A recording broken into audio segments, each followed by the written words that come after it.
hear us right now, there's a chat thing on the bottom right.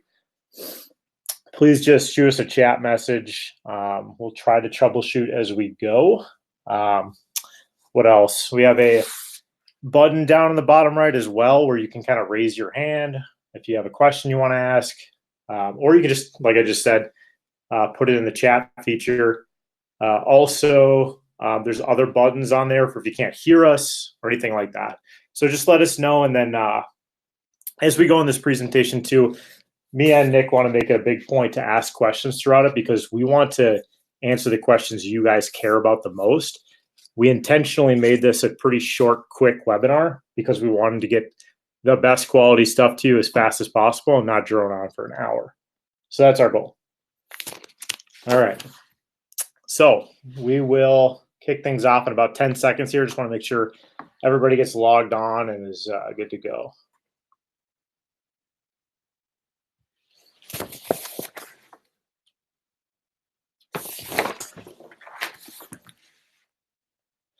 All right, let's kick things off. So like I mentioned before, I'm John Arnold. I'm the Director of Operations and Client Services here at Celerity. And to my right, though you cannot see him or me. Hey everybody, I'm Nick Burns. I'm the lead executive recruiter at Celerity. I've been here for about 5 years now and focus on the executive search here at Celerity. Yep, and I've been at Celerity for about 10 years now. I manage the sales team, Nick, and a couple other salespeople. Over that time, we've grown business a lot. We've started out as probably having about 50 contractors about 10 years ago. Now we're up to about 120 that bill out each week. We place roughly, I want to say 140 people a year. So we have a lot of experience in talking to candidates who are making job transitions or just making sure the people we place are happy in their current positions and making sure they're staying there and everything is going well. So a lot of this experience is based on our personal experience, but then also we did a lot of research for you guys too. Before we jump in, a little bit about Celerity if you guys don't know much about us. We started as a design studio in 1990, slowly transitioned over 3 years to more of a staffing model where some of our clients would ask for specific designers or copywriters to come on site to work on their projects. So since then, we've slowly just evolved to a total talent solution, we like to call it, where we do anything from marketing, creative, and digital skill sets for those teams. So as Nick said, he leads our executive recruiting, which we do retained and contingent. We also have staffing, which is just on-site contractors. And then recruiting also is more like that mid-level. And then studio is what we call our freelance team to handle any small overflow projects, varying hours or small projects. So like I mentioned, we've placed over 4,500 different people at more than 500 Minnesota organizations. We also do some work outside of Minnesota too, but about 90% of what we do is Minnesota. And then lastly, we are a certified women's business-owned company as well.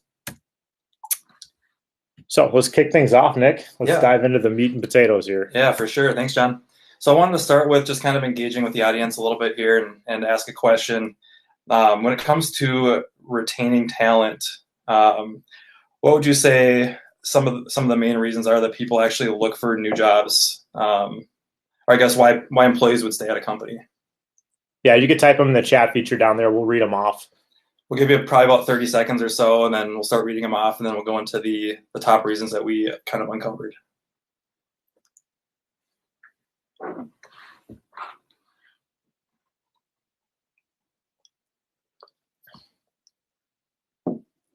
Okay, we're getting some good answers here already. These are great. We've got salary, strong leadership, feeling supported. Okay, cool. Should we wages, benefits, hugs? Love it. Somebody that wants a challenge. Yeah, these are all good ones. Perfect. So some of the reasons that we uncovered from our research, which was actually from the American Staffing Association, number one was actually professional development. So 61% of employees really agree that training is a significant reason for staying in their current job. So that was kind of an overwhelming response that we got on that.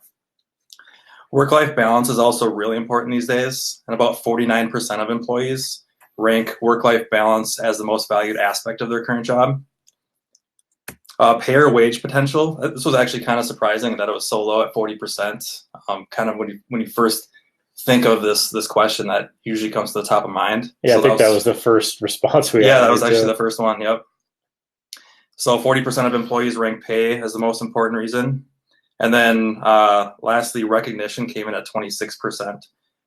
What's really interesting about this, though, is the reasons why people stay, these 4 reasons that we found, are also the top 4 reasons why employees would actually look.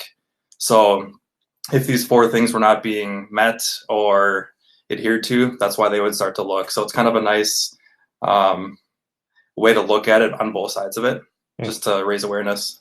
Yeah, and then we'll spend the rest of this presentation hammering home on the professional development, things you can do there, things you can do for work-life balance, things you can do for recognition.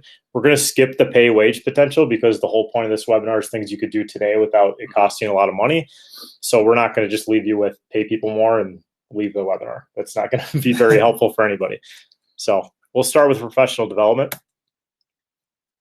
According to a Gallup poll of millennials, which is making up most of the workforce here in the next few years, they rate this as very important for them. 69% of non-millennials also rate it as very important. And I don't think, to define it further, it doesn't have to be like title changes every year or continually raising the ranks. It's just continuing to improve their skill sets and feel like they're gaining new knowledge or trying new challenges is actually a big thing too. So we thought it was important to kind of highlight some low budget ideas for developing employees, but first wanted to open it up again to the audience to see what your ideas would be for that. Oh, and we do have a question. We can hear you fine, but we don't have video showing all. There's supposed to be images in the slideshow. I think they should be rolling in. Are they not rolling in? Okay, I see someone say they are seeing everything. I can see them. Okay. Yeah, they should be rolling in. It should have been a blank screen for a little bit, but as we click on them, they should be going in. Wonder if they might need to refresh it. Yeah, you try refreshing the screen too. Yeah, we've had a few people say it's working. Okay. Okay. So if you wouldn't mind just sending in your answers on how you would actually develop employees with a lower budget. Yeah, and we'll read those at the end just for the sake of time. We'll go through ours that we had listed too. All right, so we'll start with ours. So cross training, that's actually a really important low budget idea to develop employees. So number one would be identifying the major tasks and skills in a specific area of an organization, then training on those skills so they can step in for support when needed. That's really important for instances where employees might be on vacation or somebody needs to step in that doesn't have, I guess it's not their specialized task within the company, but since they're cross-trained in it, they can step in and help out. Yeah, and it's a good opportunity for people to see a different side of an organization as well. Exactly. Another quick one, mentorship program. So this would be, let's say you're managing an employee and they want to get more into analytics, but they're in design. Well, why not just have them once a week, once a month, meet for an hour over lunch or shadow somebody at the company? Great opportunity there for one person to feel like a leader and for the other person to learn from somebody. Doesn't cost anything. This next one's actually one of my favorites, and I've got to give John credit. He does a great job of implementing employee-led training. So it really actually kind of empowers employees to use their voice and be able to speak up on a topic that they're really, really passionate about to train other employees on the team. So I think that's a pretty good low budget idea. Yeah, letting them pick the topic, even less work for you to have to do if you have a great employee that wants to share their skills. For sure. This is a good one too, just challenging employees to look at your processes. So just trying to see if there's ways for them to do it better. So not telling them how to do a certain process or anything, but giving them the challenge just to say, hey, we're doing this a certain way right now. How would you do it better? And have them come back and give you ideas. Outside vendors or customers. So this is a good chance to employees to really see value in taking on added responsibility within the company. So it actually can, like John said in the last point, it can take some work off your plate too by handing off those outside tasks. Yeah, there's actually a lot of consultants out there that will probably just come in and give free webinars or free lunch and learns to your employees just because they want to get themselves in front of you and then give suggestions on things for projects to do later. We have a group of 2 or 3 people that we utilize for clients, and we even do lunch and learns on clients, and they don't charge us anything because they view it as an opportunity to get in front of people. So if you just connect with industry leaders, I'm sure they'd be more than willing to do lunch and learns or webinars. And then free webinars just like this. There's a ton of resources for this stuff. You can just sign up for the local orgs in town for marketing creative anyways. There's American Marketing Association, the AMA. MIMA, MIMA, that's another one. IABC is a communications one. You can find out all of these and more. We have a Celerity Scoop calendar on our website. If you go to our website and click events at the top, that we list all of the events coming up for local orgs. Another great one with events is the brand labs.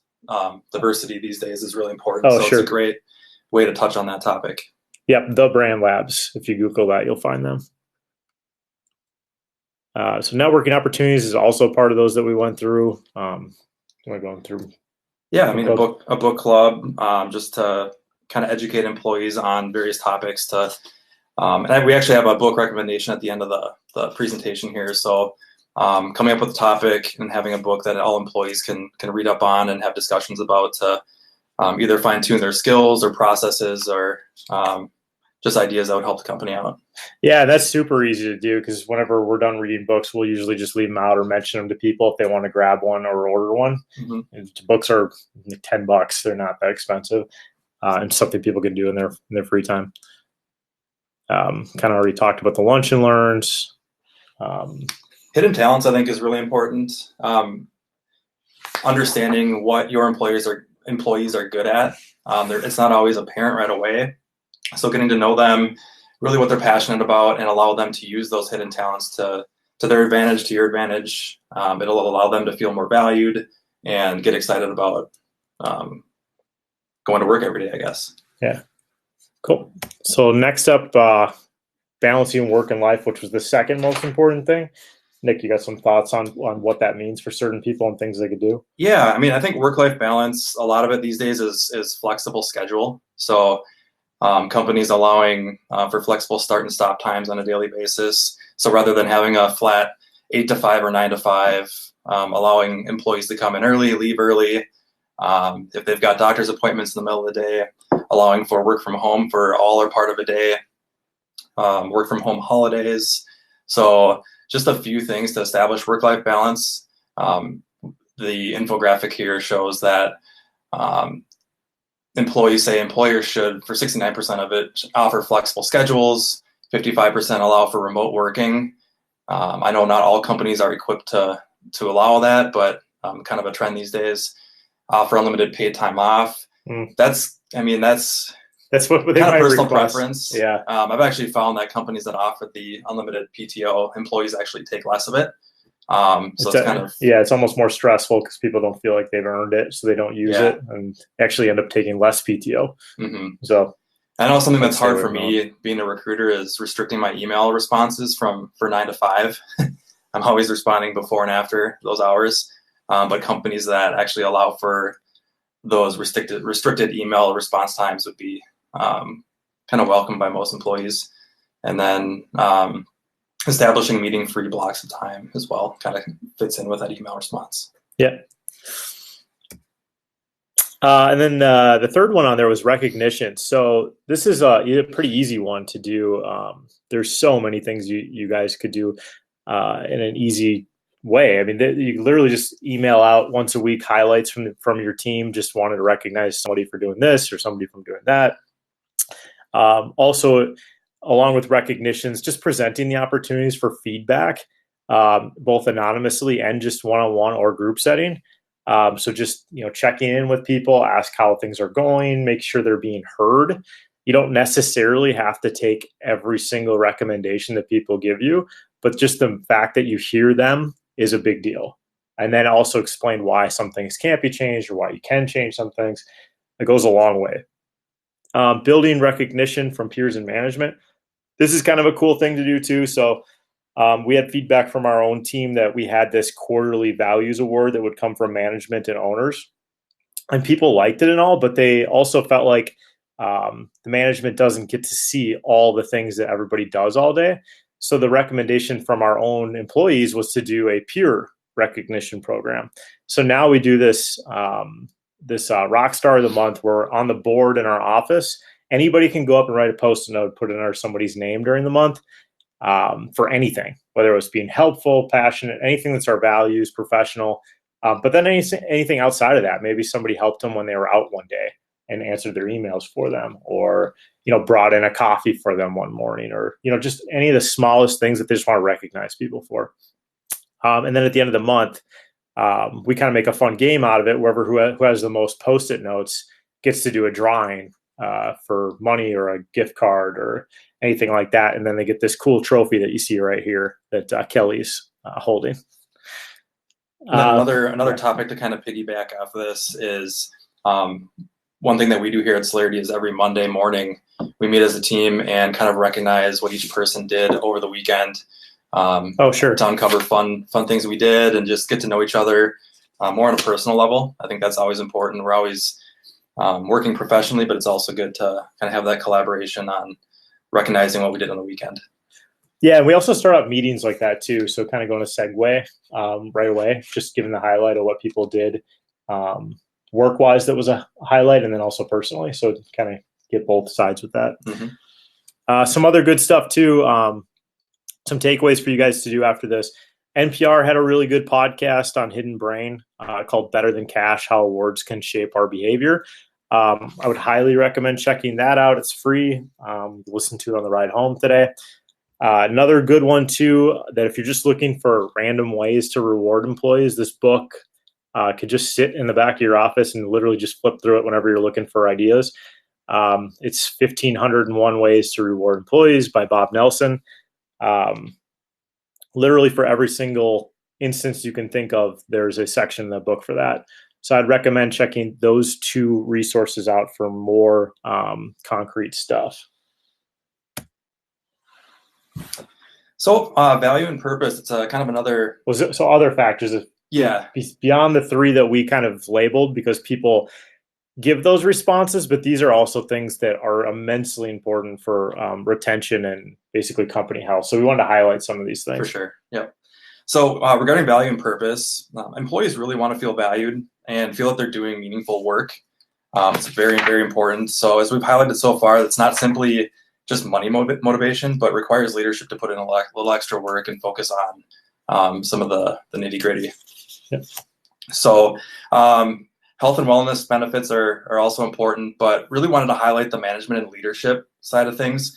And to kind of complement that, we really highly recommend multipliers. So John and I have both personally read this book, as well as some of the leadership team here at Celerity. And it talks about two kinds of leaders, multipliers and diminishers. Diminishers are more of that micromanager. They tell employees what to do, not as open to new ideas and collaboration.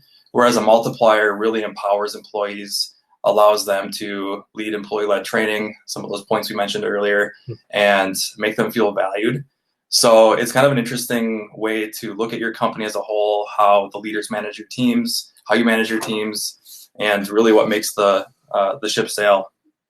Yeah, I think it's by Liz Wiseman, and you can order it on Amazon either as a audiobook or paper copy. Yeah, and the big thing I want to stress with this book is it's very statistics driven. It's not just somebody's what they think is best practices. They've done a ton of research into what teams outperform other teams, and this is the biggest things that they came up with. So for one instance, instead of presenting to employees how to do things, present them a challenge that they need to overcome and see how they respond. That's kind of the big thing about the whole book is how can you do that in ways every day, whether it's a one-on-one or in meetings, just in everyday interactions. So I'd highly recommend it because the big thing that always stuck with me, they said, if you present how to do a job, people statistically from their findings operate at about 50% efficiency. If you present them with challenges and let them figure out how best to do it and then help guide them on the best way to do it, you get up to 90% efficiency. So it's like almost doubling your team. Can't stress enough how important we think that is. And then to kind of piggyback off that, so we actually have a quote from the Harvard Business Review. When we wanted to keep people and they left anyway, it wasn't because of their manager, at least not in the way we expected. The decision to exit was because of the work. They left when their job wasn't enjoyable, their strengths weren't being used, and they weren't growing in their careers. So that was pretty powerful. Yeah. So creating your purpose, that's a big portion of what we've been talking about here. So 86% of millennials would consider taking a pay cut to work at a company whose mission and values align with their own. So again, money motivation is not significantly high to millennials. So having a why behind people's work, even the most boring work, can be engaging. If people understand the impact and reason for the work, that it's making a difference somewhere, that's what's more powerful. So explain how employees' work impacts the greater whole, help identify what is expected in the role, and then instill pride in your employees' work. Yeah, we'll give a quick example of how this works. So Simon Sinek is another good person to check out after this webinar. He's got this great presentation called Start With Your Why. So how most companies operate, just to give you an example, they say what they do. They start in this circle on the outside and they work backwards. So they say, for instance, us, like, what do we do? Well, we staff and recruit people. How do we do that? Well, we make hundreds of phone calls to people to see if they're available and interested in a position. Why do we do it? Well, we want to get people jobs so that we make money and take home a paycheck. That's not very inspiring. It's just very matter of fact. So what they found is when you start with the why, you get a more impactful starting place. So let me do that for our instance. So why? What's our purpose? What drives us? Creating happy careers. How do we do that? Well, we give people materials they need for hiring people. We give materials they need for finding a new job. We consult with them. We tell them best practices on what they should be doing. We also, have opportunities we present to them that are our clients.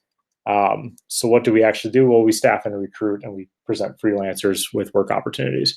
So it's a better place to start from because it really unlocks people's thinking on how they can do more with their job than just place somebody in a position. It's how can we be more helpful than just that.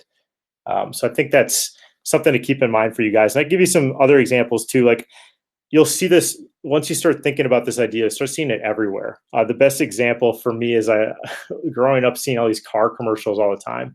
You'd see how back in the 90s and early 2000s, it was all about safety features and ratings and awards. Basically like, drive this car, you won't have to worry about maintenance. All of these companies have discovered that it's way more impactful to start with the why behind your company, and you'll start seeing this everywhere. So like Subaru, for instance, they are selling love your car, love your family, love driving them around in this car. Or take, for instance, Jeep, they're selling adventure. That's their why. You're getting out there and you want to be adventurous, have our car. Mm-hmm. So that's the general idea behind it. And I think you guys don't need to overthink this stuff. It's any company can have a why behind this stuff. I always give a quick example of, like, even if you're in a large corporate environment and you are managing the checkout process of a retail company or something, that's all you do is online checkout. Your purpose can still be like alleviating people's life by making this purchasing decision easier and faster and smoother. Because how many times has anybody here gone through an e-commerce site, gone to checkout, page doesn't load, lose all your information, you got to re-enter your credit card, your address. It's not the end of the world, but it sucks. So just even having that mindset can give purpose to your job. So this page is really just about us, just our creating happy careers mantra and the values we instill. And that's why we do webinars like this. And then Nick, you got one last thing to go over. Addition by subtraction. So it's actually kind of another way to describe top grading within a company. And I've actually been doing a little bit of research on it, and it's kind of an interesting topic I've never thought of before, but many leaders feel the best way to grow a company is by hiring more people. So some common things that they say are our people are overworked, our best people are the most maxed out. So therefore, accomplishing a bigger task requires the addition of more resources. That's not always the case. Sometimes you need to make some hard decisions to either coach up struggling employees or let go of those that don't fit on the team. Sometimes those individuals can really detract from the better good of the company and really hinder others. So one bad team member can actually ruin an entire culture and performance. So addition by subtraction may be the key to your team's success. And basically, hopefully this webinar has kind of proven there are several ways to grow your company by growing and retaining your current employee base. Yeah, so if anybody has any additional questions, I mean, this is, everybody here on this webinar, hopefully after feeling good about learning some quick takeaways to go back to their desk with after this.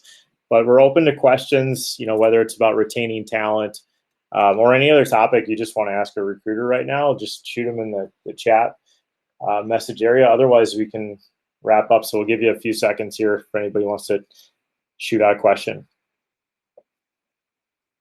Can you tell us how we can get those books you talked about? Yeah, so you can, Amazon's got all of them. I'll just kind of go back real quick and highlight them again. Well, Simon Sinek, if you just Google that, start with your why, you'll be able to find that video on YouTube somewhere. I think it's a TED Talk. He also has good books too. What else? The other ones, Multipliers, you can find that on Amazon too. I think it's like $10, maybe even less. 1,500 ways to reward employees. Again, Amazon, NPR, any podcast app you have on your phone, you should be able to find NPR's Hidden Brain podcast. And we can send you a recording of this webinar too, so it'll highlight all these ways to get the books. Any other questions? Okay. Well, yeah, like Nick just said, we'll be sending out this recording. If you want to share it with anybody, go ahead and share it. And there also will be some downloads for you as well on that email. So feel free to share around. Yeah, thanks guys. We really appreciate it. And hopefully some of these tips helped and will help grow your teams. Yeah, thanks everybody. Have a good day.